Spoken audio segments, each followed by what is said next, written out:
Welcome to Garden Crossings. I'm Heidi. Today I'm going to talk to you about my top 10 favorite new shrubs for 2023. So if you have been on our station or watched our videos at all, you'll know that we've already gone through and done the top 10, my favorite top 10 annuals and perennials. So this leads us up now to the shrubs. So we're going to call them the top 10 flowering shrubs, although I think I may have one or two that are more of an evergreen. I think you're going to really enjoy this list as much as I did. The first one we're going to talk about, and the format of how we're going to do this is I'm going to tell you my impressions and my take on the shrubs, and then I'll read through you the details so you know the height, the full sun, part shade, all the good details and attributes of the plants. So like I was saying, the first one we're going to start off with is the Flowering Quince Double Take Eternal White. So flowering quince are a great spring blooming plant. Eternal White has beautiful, really crisp, clean white flowers. And the unique thing with this plant is it's the first ever blooming quince. So if you love the look of quince in the spring and wish that that color could happen to go further into the season, this Eternal White is going to do that for you. Another thing to point out with the Double Take series of quince is they are thornless. Where a lot of the quince do have thorns, you're going to find this one to be pretty much virtually thornless, so it's an easy shrub to work with. So let's take a little look into the details about this flowering quince. Eternal White Double Take Quince is, like I mentioned, it's a thornless quince. It's the first ever continuous blooming quince. It's got a beautiful cascading habit with large double white blooms. The thing that's neat too is before this plant really starts to flower out at all these little, I'm going to call them buds, line up and down the stem. So even before the flowers open, there's a lot of interest going on with this plant. It gets about 2 to 4 foot tall and about 5 foot wide. So you may be asking yourself, 2 foot and 4 foot, that's quite a difference. And that's going to depend a little bit on where you're located. So those of us in the cooler climate, we might find that they're a little bit shorter, where those of you in the south that have longer growing seasons, you may find that they get a little taller for you. Another thing too is it's going to depend on if you trim your plants or not. These like to be grown in full sun to part shade locations and are hardy in zones 5 to 9. They are a deer resistant shrub variety, so that's pretty nice. And I think a lot of them that we talk about today will be deer resistant. So if deer are an issue in your garden, we're going to have a lot of plants here that I think will work well for you. Quince do bloom on the old season's growth, so really if you need to do any trimming at all, we recommend trimming them after they are done flowering. The next plant we're going to talk about is the El Nino Catalpa. So this is a new plant to me. I've never seen these before, and I was really impressed by them when I saw them out in the trial gardens this summer. So the plants, they were fairly newish. They weren't like super mature plants.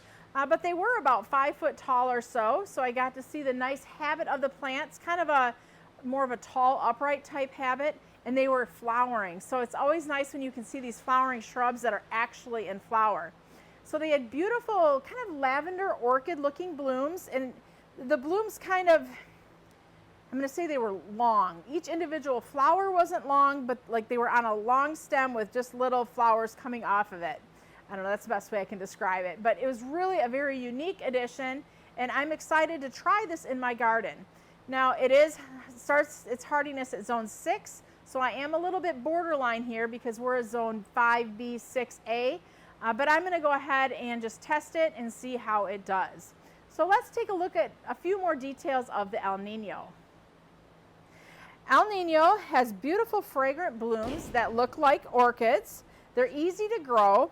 And they get 4 to 8 foot tall and about 4 to 6 foot wide. So a little bit more tall and columnar in habit. They're hardy in zones 6 to 9. So for us in Michigan, they might be a little borderline, but for those of you all the way down to the south, they should do excellent in your area. They do like to be grown in full sun to part shade locations. So again, pretty much as long as you're getting some sun, about 6 hours or so, they should do fine in your garden. They're deer resistant, so there's another deer resistant shrub to add to the list. They do attract butterflies and hummingbirds and are drought tolerant. Another nice thing about the Catalpa is that they're native varieties, So I often find when plants are part of that native series, they're just a little bit more, they're just easier to grow and do their thing a lot nicer. It is a rebloomer, so if you love the blooms the first time you saw them, you should get secondary blooms throughout the summer. And this is a plant that blooms off of the new growth.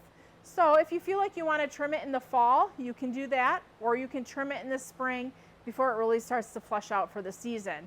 So it's always easy, I feel like, when these shrubs are ones that bloom off of the new growth, because they're more forgiving, because if you trim them at the wrong time, they're going to still bloom for you. The next plant we're going to look at is the ParapluAdorned Hibiscus. So what really stuck out to me as something unique with the ParapluAdorned is the leaves. So it's got beautiful maple leaf, kind of serrated looking leaves, but they're variegated, and that's what really makes it unique and different. So they start off as kind of a nice bright chartreuse green in the earlier season, and then as the summer goes along, they're going to take on some more of a darker green blotching. And then later on in the season, when it cools off, you might notice that darker green blotching goes away. So really, the heat of the summer is what's going to create the more blotching. The early and late season color is going to be just more of that nice, beautiful chartreuse green, which adds some great color, foliage color difference into the garden. It also has some really nice kind of a pinky lavender bloom on it. So not only does it have great foliage, it also has wonderful blooms as well. Let's go ahead and take a look at the details of the ParapluAdorned Hibiscus. So ParapluAdorned Hibiscus, like I was stating, has kind of that chartreusey green foliage early in the summer, or early in the spring, and then as summer comes, it starts to get more of a deeper green splotchiness going on.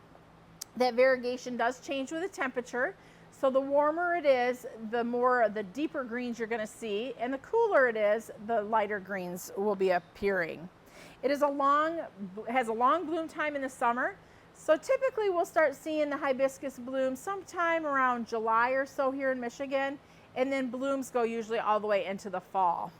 It's a great plant for hummingbirds, so if you're looking for a shrub that attracts hummingbirds to the garden, ParapluAdorned is one that you would see hummingbirds on. It's hardy in zones 5 to 8, and it gets 8 to 10 foot tall and about 3 to 4 foot wide. So it's a nice columnar habit, more narrow than what it is tall, something that you can maybe sneak into some of your smaller spaces in your garden. It does bloom on the new growth, so trimming can be done in the fall, later in the fall, or in the early spring if you feel like trimming needs to be done. It's also deer resistant and can handle sandy soil. So if you're someone that's maybe closer to the lake shore or such that has more of sandy soil going on, this plant will do well in sandy soil conditions. Next on my list is the Pufferfish Hydrangea. So I know this one had a little bit of attraction last summer. It had, let's say, a slow release last summer, so there was some availability of it, but not a lot. But the Pufferfish Hydrangea has gotten a ton of good attention. So anytime we post anything online about pufferfish, a lot of people are talking. So what's unique about the Pufferfish Hydrangea? It is a panicle hydrangea, so it's one that blooms off of the new growth. But the thing that's most unique about it is its flower form. So it gets these big, beautiful white flowers, and as the flowers, let's just say, age, at the tip of that flower, there's just kind of like a little spray of flowers. So it's just got kind of a unique look to the actual flower when it is flowering. Let's take a little bit deeper look here into the pufferfish. So the pufferfish hydrangeas, they're super easy to grow. They bloom off of the new growth, like I said, so if you trim them in the fall, not a problem. If you trim them in the spring, no worries. They're going to bloom religiously and faithfully for you every summer. The plant gets 3 to 5 foot tall and 3 to 5 foot wide, and the amount of flowers that it gets on this plant is just incredible. So large proportional size blooms to the plant, but the plant is just loaded with flowers. So that is really nice. It's not like you're going to see a lot of green coming through. It's just going to be a plant full of flower.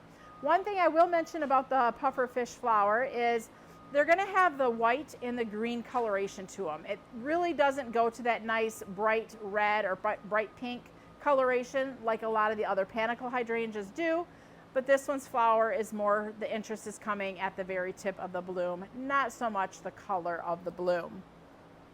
It likes to be planted in full sun to part sun locations and is hardy in zones 3 to 8. So it's really hardy for pretty much anybody here in the United States. It blooms on the new growth and it makes a great cut flower. So if you're somebody who likes to have a cut flower garden or who even just likes to make nice hydrangea arrangements, pufferfish is a great selection for creating nice indoor bouquets. The next plant on the list is the honey apricot Flavorette rose. So the Flavorette rose, the name kind of gives it away a little bit. This is one of the roses that is part of the edible rose collection. So this is actually the first edible rose that Proven Winners has in their lineup of roses. And it's a beautiful kind of an apricot color, like the name implies. Really a nice, very full flower, and it's got a nice fruity, kind of a fruity sweet flavor to it.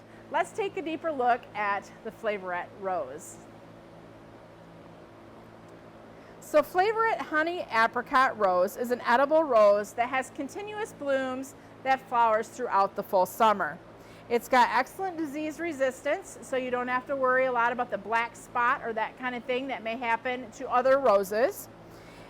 And they're nice, big, full blooms with lots of petals. So if you're going to be eating this rose, you want something that's big in size and gives you a lot to use as an edible, I guess, or even to decorate like a salad or such. It's got great texture and a sweet, fruity flavor to it.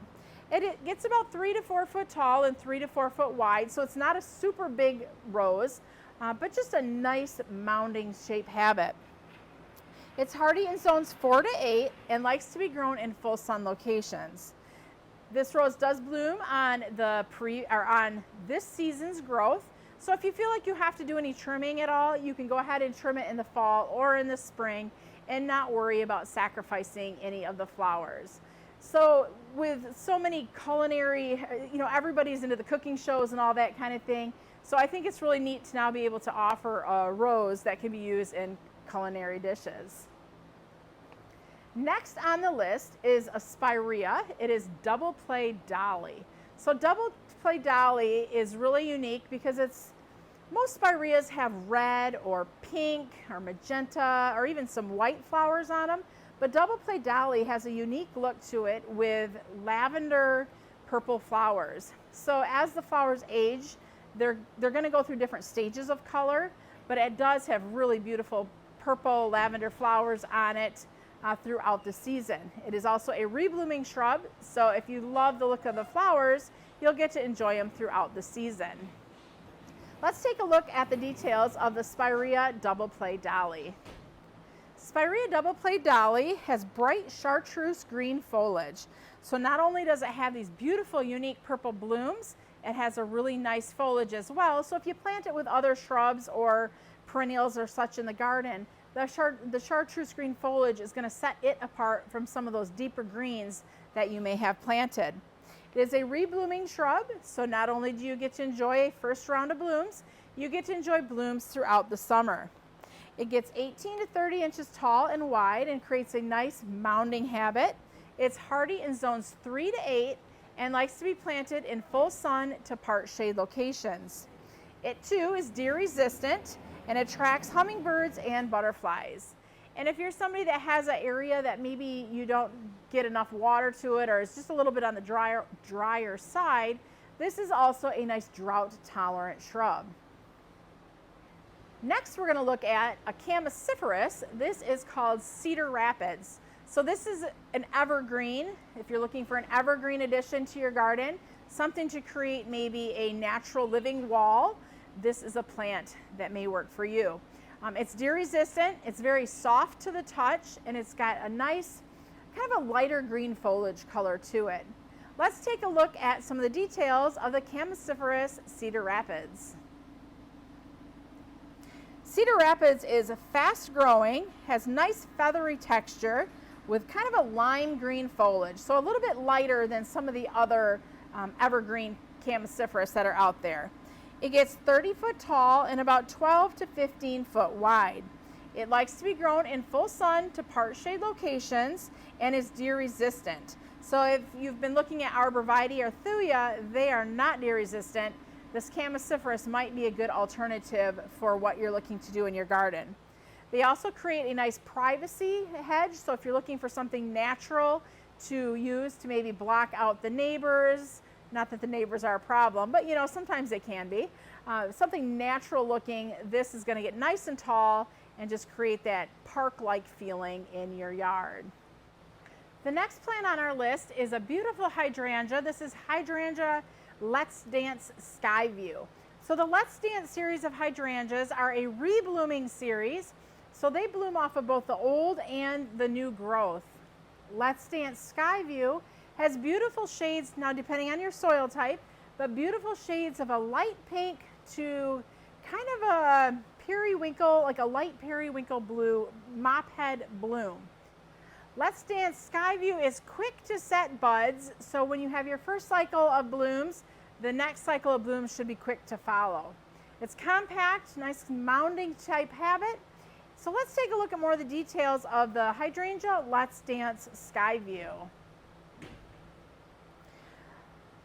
Let's Dance Skyview features beautiful shades of light blue and pink. If your soil naturally is pink, this is a variety that is fairly easy to turn blue. It's a strong rebloomer, so the first set of flowers come off of the previous season's growth, and the second set of flowers come off of the new season's growth. And it's quick to set new buds, so it's not like you're waiting all summer long for that second round of blooms. They should be quickly to follow your initial cycle of blooms that are early summer.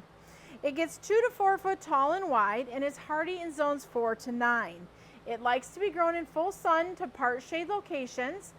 For those of you in the south though, I would recommend probably more that part shade, part sun area because they do need a lot of water if you plant them in full sun, even here in Michigan. And I would imagine in the south, you're going to need even more water. So probably more that part shade, part sun locations better in the south.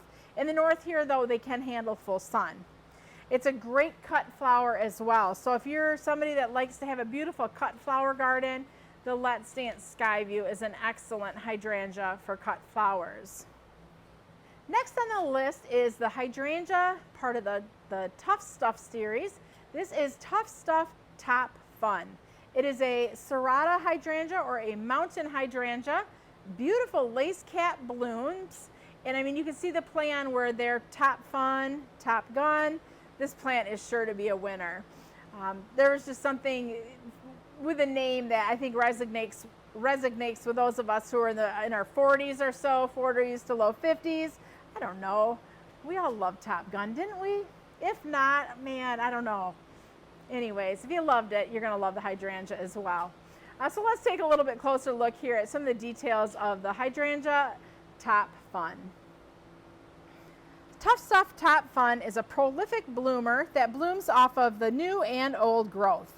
It has exceptional cold tolerance and is hardy in zones 4 through 9. It gets large magenta to deep purple lace cap blooms. This is a hydrangea whose colors can and do change depending on your soil acidity. It gets 2 to 3 foot tall and 2 to 3 foot wide, so it's got a nice tidy habit and is hardy in zones 4 to 9. It likes moist, well-drained soil and can be planted in full sun to part shade locations.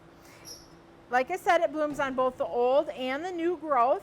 So really, when we're talking about trimming of this plant, the only reason I would really recommend trimming it is if you want to remove any of the spent blooms. But otherwise, this plant is fairly compact and really shouldn't need much trimming to keep it looking nice. So last but not least, we're going to take it back actually a year to my favorite plant from last year, and that was the hydrangea Firelight Tidbit. Firelight Tidbit is a very compact panicle hydrangea. If you've watched any of my videos before, you notice I talk about Bobo all the time. We have them planted all over the greenhouse, all over my yard, at home, and it's been my favorite thus far because it's the shortest panicle hydrangea that we've carried. Well, now that we have Firelight Tidbit, we've taken it even smaller. So Firelight Tidbit only gets about 2 to 3 foot tall and 2 to 3 foot wide. And for that small of a plant, the flower power was just amazing. So we planted a couple of them out here at the greenhouse out in our trial gardens, and they did better than I had even imagined. So the white blooms, and then as they transition to that beautiful magenta color later on in the summer, they were just simply stunning. And yes, for such a beautiful shrub, Panicle hydrangea, that only gets 3 foot tall, this was breathtaking. So let's take a little bit closer look here at the Firelight Tidbit hydrangea. So Firelight Tidbit is a compact bloomer. Like I stated, it only gets about 2 to 3 foot tall and 2 to 3 foot wide. It blooms a little bit later on in the summer than some of the other panicles, which is nice because you can plant your panicle hydrangeas and pretty much having them bloom from about the 4th of July all the way through Labor Day. So definitely a great plant where you can just mix and match all the different varieties and always have something in bloom. It's great in landscapes, but it's also small enough that it does nice in containers. It's hardy in zones 3 to 8, so for those of you in the cooler climate, this is going to do great, and they're very reliable because they bloom off of the new growth. So you don't have to worry about when should I trim them, how do I trim them.